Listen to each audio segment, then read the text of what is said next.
Palmeiras que ganhou, né, no final de semana, no sábado, jogo atrasado contra o Juventude, 4-1. Já desgarrou aí do Flamengo, né? Já estava liderando por conta das vitórias, agora abriu 3 pontos em relação ao Flamengo. 4-1 mesmo com o time aí desfigurado, né? Um ataque todo diferente, também a defesa desfalcada. Mas, Weblin, acho que sim, entra dia, sai dia, a gente tem que falar de arbitragem, porque esse jogo... Não é que teve erro de arbitragem. Você tá de sacanagem, não? Não teve erro de arbitragem. Não, tudo bem, calma. Vamos lá. Tudo bem. Pelo amor de Deus, gente. A arbitragem lá contra o São Paulo, pênalti, beleza. A gente ficou uma semana inteira falando disso, os caras chorando, inundaram o Morumbi, beleza, tranquilo, acontece. Agora, depois de um jogo desse, que o Palmeiras mete 4-1 no Juventude, atropela o jogo inteiro, poderia ter feito mais, tomou um golzinho no fim, mas faz parte. Uma vergonha ter tomado aquele gol. Agora, depois de tudo que aconteceu em campo, você vem abrir o assunto Palmeiras com a arbitragem. Arbitragem. Você tá de sacanagem. Mas eu acho que eu entendi o que ele quer dizer. Eu vou querer ouvir o Facinho, com o Alex Miller sobre o jogo. Não, você vai me ouvir sobre o jogo. Com certeza. 4 gols do Palmeiras foram irregulares. Tinha o Evelyn da vida lá. Eu acho que eu entendi o que o Só o Evelyn fala hoje de arbitragem. De arbitragem, só o Evelyn fala. Eu acho que eu entendi o que o Mário quer dizer, porque há uma controvérsia no uso do protocolo. Então, numa semana... Um lance que o árbitro está de frente, que o árbitro faz sinal, que vê, etc. e tal, o VAR não interferiu. E nesse caso aqui... Só contextualizando, o juiz marcou um pênalti em cima do Felipe Anderson, onde é claro que o zagueiro toca a bola, né? A bola, inclusive, ela vai para a linha de fundo, ele dá o pênalti, ele está de frente, ele deu o pênalti, só que o VAR foi lá. E aí sim, para isso que serve o VAR, para corrigir. Ele está de frente, deu o pênalti... O VAR tem que corrigir sim, senhor. Não é só porque está de frente que manda seguir. Tem que corrigir sim. Inclusive, o VAR tinha que ter chamado nas 2 expulsões. Mas eu vou entrar, o que o Alex fala sempre, aí eu concordo com ele. A gente precisa padronizar e precisa modificar algumas coisas, se for o caso. O que não pode é um jogo, um lance de que o árbitro está vendo, que faz o gesto, o VAR intervém, e no outro lance... Tá certo? Onde o árbitro também faz o sinal. Aliás, um pênalti que não dá para marcar no campo. A arbitragem está muito ruim. E aí o VAR precisa corrigir. Nós temos que definir o seguinte: ou o VAR vai interferir sempre, ou o VAR não vai interferir em lances que o árbitro sinaliza nunca, ou nós vamos cumprir o protocolo da FIFA. São 3 situações diferentes. Agora, eu entendi o que o Alemão quis dizer. É que é um lance... Primeiro que o pênalti de campo, se marcar aquele pênalti no campo, já é... Tem que ter muita boa vontade para marcar aquele pênalti, mas muita boa vontade. Aí, só que isso aí acaba despertando em quem está secando o Palmeiras, em quem está torcendo contra o Palmeiras, o que é normal no mundo da rivalidade, desperta manifestações de novo na internet, que, olha, eu queria muito, nesse momento, ser ou árbitro de futebol ou membro da comissão de arbitragem da CBF, porque eu ia ganhar muito dinheiro, cara. Eu ia processar tanta gente. Porque o que teve de manifestações... Eu coloquei até uma dessas manifestações nos meus advogado stories. bom para processar é ser gente. É demais, cara, porque as pessoas... Pôr gente para a cadeia. Por causa daquele pênalti que marcaram... O árbitro marcou o pênalti, o VAR demorou 33 segundos para chamar o Davi, o árbitro, e eles demoraram mais 15 segundos para anular, em menos de 1 minuto. Se ainda tivesse levado 5 minutos para fazer um simpósio, para descobrir se foi... Cara, foi tudo muito rápido, foi muito simples. Dentro do que a gente está acostumado a ver aqui no Brasil, foi ok. O pênalti foi mal marcado? Claro que foi mal marcado. Mas aí o VAR chamou, corrigiu o árbitro, beleza, vamos embora. E aí, olha o sistema funcionando, o árbitro tentou de novo, a gente já sabe como funciona, as coisas já estão armadas e nós sabemos. É sorte que o VAR... mas quando era pro Corinthians que falavam isso, vocês endossavam, né? Agora que é pro Palmeiras é um absurdo. Você lembra de eu falando isso? Eu entendo o que você está dizendo, mas eu acho que a discussão que o Alemão levantou não é essa. O Alemão só quer agitar. Não, eu acho que a discussão que ele está levantando não é o fato de levar 5 ou 1 minuto. A discussão que ele está levantando é que se usa de maneira diferente. É o que a e gente aí sempre você fala cria aqui, né? teoria da conspiração, que eu acho um absurdo, é uma coisa que me irrita profundamente no futebol, na política, na vida, em tudo. Né? Quando você cria teorias de conspiração. E acontece isso, Alex, justamente porque nós temos jogos diferentes, com situações iguais, com decisões diferentes. Então, mas aí é o que acontece. Esse lance, o árbitro marcou o pênalti, diferente do árbitro do jogo do contra São Paulo.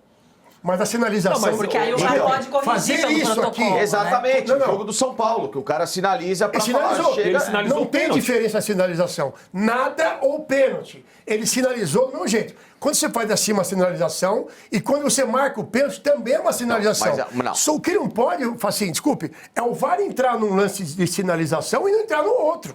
Ou a gente vai padronizar que o árbitro... Não, mas espera aí. Mas você mesmo tinha explicado na semana passada que se o árbitro do jogo, no caso Ramon Abateabel, marca o pênalti, a prerrogativa para anulação daquele pênalti seria muito mais viável, porque o VAR teria a obrigatoriedade. Porque está no protocolo de VAR, Exatamente. você... Entendeu? Então, é isso que eu tô te falando. Nesse caso, o VAR agiu correto. Não, porque se ele marcou Claro que agiu correto. É lógico que agiu ele marcou o correto. pênalti. Então teve a prerrogativa de uma análise e não de uma interpretação. Mas olha só, eu concordo com você. Só que tem uma página do VAR que fala que se o árbitro sinalizou quando ele marca o pênalti, tá? Se ele não tá com a visão coberta, se não tem nada, o VAR não deve intervir. Esse lance ele tava com a visão... Só que... Não tava. Só que... visão totalmente livre. Só que, você tem razão, como no protocolo de VAR, toda a penalidade ela passa por uma verificação, ok? Beleza. Quando ela é apitada. Apitada, Então, exatamente. nesse caso ela foi apitada. Exatamente. O São Paulo não foi apitada. Então, Sim. é essa que é a diferença. Não, mas Por isso que não tem discussão. Eu acho que tem. Quando o que o Mário está levantando, e eu acho que tem fundamento no que ele está falando, é assim: existem lances e lances, e esses lances de área ele tem que ser de uma. O torcedor, assim, ele tem que entender o que está acontecendo. Ó, não pode ter lance de área que é de um jeito e ter lance de área que é de outro jeito. Então, assim, eu particularmente acho que essa marcação de pênalti é bizarra. Tá? É lance de Sim, campo. por isso que o VAR chamou. Sim. Porque o pênalti foi marcado. Então, não é eu que não sei, foi marcado. eu entendi. Né? Esse que é o problema, não é que não foi marcado. Então, obrigatoriamente, ele ia passar por uma revisão. Você não achou que a não marcação do pênalti semana passada não foi bizarra? Então você cria... Foi, mas só que aí vai vir uma outra situação. Ele não apitou. Ele não apitou. Só que é isso que nós estamos falando aqui, que o árbitro tem citado, e a Lelê também, fortemente, que nós temos que ter algumas mudanças de A mudança é o critério do árbitro, não é o VAR. Ele é profissional, Não, mas deixa ele concluir mas o tem fundamento que ele raciocínio. tá E o falando. protocolo que a gente discorda Isso, também. Não O tô que de nós- mal de você. O que nós estamos discutindo é uma padronização desses critérios de mudança de VAR. Então, quando o árbitro falou semana passada, a Lelê também falou, aliás, você concordou, que nós temos que ter mudança no protocolo de VAR, é facilitar o consumidor final, que é o torcedor, a entender o produto. Tá uma bagunça. Nós temos hoje uma bagunça. Então, o alemão, quando ele não vem fazer piada sobre esse lance aí, ele está levantando uma condição que nós temos que ter. Tem muita variação que não tem no É só protocolo. mudar o protocolo. Isso. Beleza, ele fez o sinal, tal, chama pra corrigir. Eu chama entendo que pra o Faci corrigir. falou, ele tem razão. No cara marcou o pênalti, no outro ele não marcou. Só que o cara que é torcedor, gente, se nós aqui várias vezes estamos discutindo, não estamos entendendo, o cara que é torcedor quer entender o seguinte: por que semana passada num lance bizarro, e eu acho que a palavra cabe, bizarro, não tem interferência, e num lance bizarro, porque esse pênalti é bizarro, tem interferência. Senhor juiz, agora eu preciso passar a palavra para Felipe Facicani, porque eu fui indelicado com ele. Peço desculpas. A palavra sua. Falar do sua jogo Não, agora. o que só tô até dizendo, o fim Milton. do programa. Não é isso. Não, Olha não lá, tem. Webley. É que cortaram. Tinha que Não. pôr a imagem inteira, porque o juiz tá ali em cima. É, ele tá de frente. Ô, Shogun, depois pega a imagem Não tem inteira. nada que Tem o juiz lá em cima, é. aparecendo que Mas ele o tá de Faci frente. tem razão no que ele falou em relação ao protocolo. Um é marcado e o outro não é marcado. Só que você cria situações bizarras. Sim, eu acho que Gente, eu acho que- não há discussão. Não foi nada. É lógico. Não há discussão. Não foi absolutamente nada. Não tinha que ter sido marcado esse pênalti, como ele não foi marcado. Entendeu? O que se tem que mudar não é nem o protocolo do VAR. Para mim, o que se tem que mudar é o preparo do critério da arbitragem em campo. É o juiz estar mais bem colocado, ou então com uma visão mais plena, com alguma coisa que possa fazer com que esses erros diminuam ao ponto da interferência do VAR ser menor. Só isso. Mas só que em ambos os casos, assim, o árbitro estava muito bem colocado. Tanto que ele um marca e o outro faz sinal que não Tá, foi mas nada. agora vamos falar do pacto Eu do acho que Abel? chega Vamos disso falar aí, do pacto vai. do Abel, Eu acho que o Palmeiras tá. O jogo foi muito maior do que a discussão do lance que foi corretamente marcado.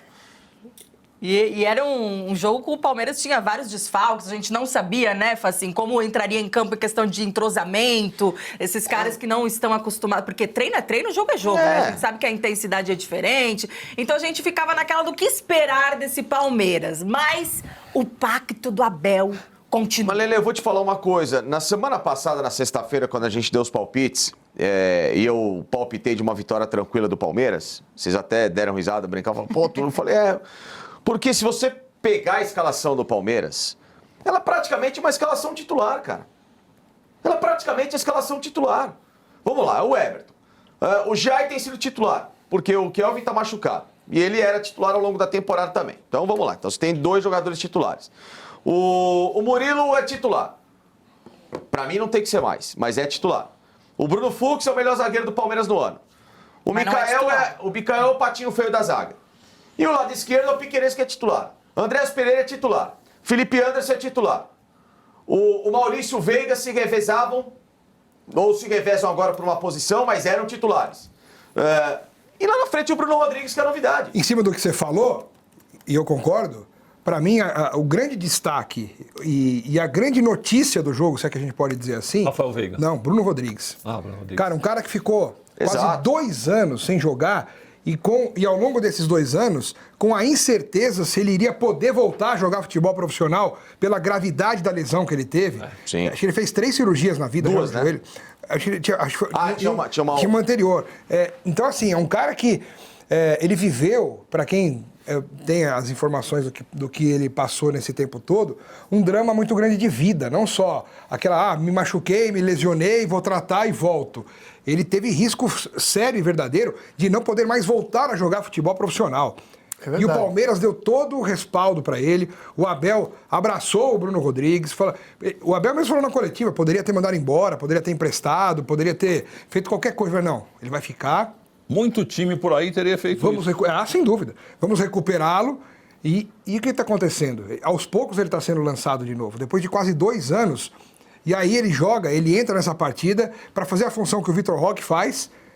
E ele jogou muito bem. Eu não vou aqui ser maluco de compará-lo ao Vitor Roque. Claro, mas ele fez gol. Tudo bem que o Jandrei deu uma ajudinha, né?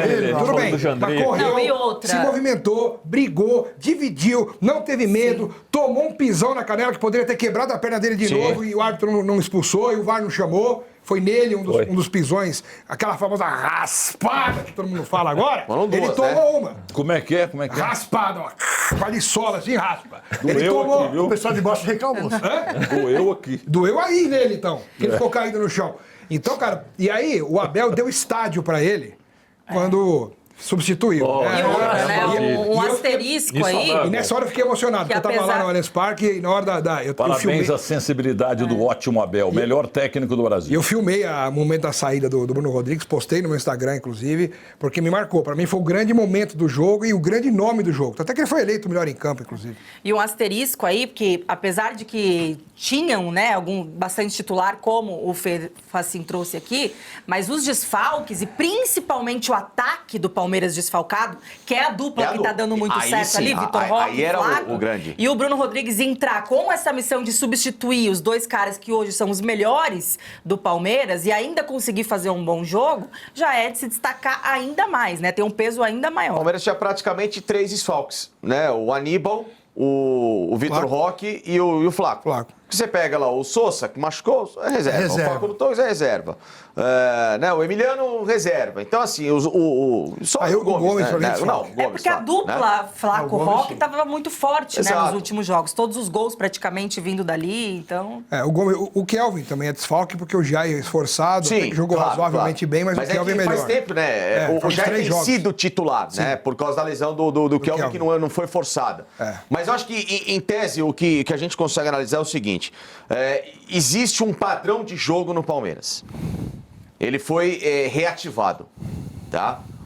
A entrada do Bruno Rodrigues, para mim, não só do Bruno Rodrigues, mas principalmente do Bruno Fux na zaga, ela traz algo que é primordial daqui para frente para essa estrutura do Palmeiras ser mantida contra times de alta rotação. Porque o Bruno Fux, ele dá o passe qualificado para quebrar a marcação de um rival na pressão e te entregar a bola com segurança para o meio-campo armar. Não é o zagueiro rebatedor, não é o zagueiro do chutão. A propensão de você devolver a posse de bola para o adversário com o Bruno Fux na zaga é muito menor. E a conversa que ele teve ali, o encaixe com o Andrés Pereira, fez com que muito do jogo se desenvolvesse nessa saída de bola do Palmeiras com toques qualificados para chegar o Felipe Anderson, para chegar o Maurício, para chegar o Veiga, que dessa vez fez um grande jogo de novo, e o Palmeiras tivesse o meio campo desse controle de partida que a gente teve. Então esse padrão daqui para frente é muito importante. Né? A diferença hoje do Bruno Fux para o Murilo, ela é muito grande. Mas ela é muito grande. Então, para o Palmeiras ter uma zaga em que ele priorize não só a boa colocação, mas também essa criatividade que ela começa hoje lá do goleiro, com esse novo formato no futebol, então o zagueiro já é praticamente uma segunda linha de armação, o Bruno Fux tem que ser titular do Palmeiras para que mantenha esse padrão de jogo muito bem inteligente. Agora aqui, eu falo assim, Cândido, ouvi o senhor atentamente, cheguei à seguinte conclusão. Preciso de você, o Ayrton Ontoff está te elogiando aqui também. Muito obrigado. Entendeu? Eu espero você às 2h01 para você me dar aulas particulares de como comentar futebol. Não, jamais, ao contrário. A tua apresentação aí, a sua opinião, Não. tudo... Inclusive, a gente tem que falar do Abel também uma outra... Não, 9,23. Do Abel, vocês não têm permissão. O senhor também metia o pau nele. Não, falaremos. Esse outro ali, Alex Kernberger, metia o pau nele. Ele é o melhor técnico do Brasil. Eu meto o pau quando ele merece e elogio Então, quando por ele exemplo, merece. o elogio do Abel tem sido no campo, porque o time tem se reinventado, tem sido bem escalado. Ele tem classe, ele tem categoria, sabe tudo de futebol. Sabe, claro que sim, senão ele E o Luxemburgo está de volta, hein? Sim, agora, eu só acho que se a gente tiver que depois ampliar essa discussão do Palmeiras, do clima que foi muito bonito, dessa reunificação da torcida do Palmeiras e todas as partes do estádio, o Alex pode falar um pouco mais a respeito disso, eu só acho que tem um parênteses a ser dito depois da entrevista coletiva do Abel. Que, aliás, foi horrível, né? Então, exatamente. Horrível. É o que eu falo. O que o Abel é gênio no campo é um idiota dando entrevista. Então, eu acho que a Só pra entrevista resumir. dele foi foi uma canelada das maiores, num momento em que tudo que se precisa é você manter a linha uniforme. Ele quebrou a regra da união, da E paz. aí vai dar armas, e com razão, Sim. pra Letícia Beppler. Vai dar armas com razão, Letícia Beppler. Porque ainda dói, né? Mas é isso. Mas vocês estão entendendo o peso que tem o Chega ao jogo? ponto da burrice, cara. Vocês estão entendendo? Por favor. Não, eu acho que não é nem a questão de dar arma. É claro que eu brinco aqui com vocês, né? Essa questão da rivalidade, porque a rivalidade ela tem que ser saudável, ela tem que ter a zoeira mesmo. Mas eu acho que quando o Abel ele vai pra coletiva e ele fala, fomos eliminados pro Corinthians e parecia que o mundo acabou e eu não entendi. 2 vezes. Parece que ele mostra que ele não sabe o peso que tem um clássico entre Parece que ele não Corinthians e sabe onde ele Palmeiras, tá. gente. Porque ele não entendeu porque o torcedor palmeirense ficou chateado, né? Por ser eliminado e perder um título paulistão, depois ser eliminado na Copa do Brasil pelo maior rival, que está num momento muito pior, super conturbado financeiramente, né? E dentro de campo também, com o Palmeiras, que é muito mais estruturado Lelê, hoje. só avisando que eu não tô chorando não, viu? Avisando o Fábio ali, ó. Tá perguntando se eu tô Ele chorando, mostra, não. assim, um desconhecimento, pelo menos, da história, né? De Palmeiras, da rivalidade do derby. Mas do que é o futebol? Lelê, isso aconteceria se ele fosse eliminado pelo Barcelona treinando o Real Madrid. Exato. Ele ia ser cobrado. Claro. Se ele treinasse o Qualquer Milan ou a time. Inter, ele é português. Se o Benfica fosse eliminado pelo Sport, ou vice-versa, teria ainda repercussão em relação a isso. Eu só acho que em qualquer profissão, se você só quer ou está acostumado com os elogios, você não tem condição de absorver uma crítica, você não tem a condição de absorver uma pessoa que discorde de você, você não é um grande profissional. Porque ser um grande profissional não é só ganhar título. É entender que qualquer clube passa por crise, passa por derrota, passa por momentos, você tem que aceitar. E que o torcedor vai ficar bravo. É, lógico que E o vai. cara que fica bravo hoje, amanhã ele te ama. Aliás, É assim que funciona. Já chega a pautar o que estão pautando o torcedor, que no estado não pode nem mais xingar, vaiar. Exato, Porque gritar olé. chega lá o assistente lá de segurança e fala, ó, você não pode xingar o jogador. Aliás, o Abel mandou a torcida do Palmeiras parar uma vez que Pô, tava gritando. então pô, vocês estão de sacanagem. Mas acho que ele nunca mais fez isso depois também. Acho que E a ele torcida, eu entendeu não que aqui é assim. Nessa aí ele gente. entendeu. Desculpa, e a torcida obedeceu ao Abel? Não, eu acho que não. Claro que não. Tá louco? Acho que não. Xingou mais ainda. Acho que os que Se estavam ali obedecesse. perto do banco, né? Cara, que ele tem que se vai pra limitar cima a e ser fala- técnico. Você vai chamar? Exato. Eu só acho que ele tem que se limitar a ser treinador. Isso. Se ele se preocupar em fazer o que ele já faz há 5 anos, por mim, ele pode renovar contrato até 2100. Ele pode Exato. ficar para sempre no Palmeiras.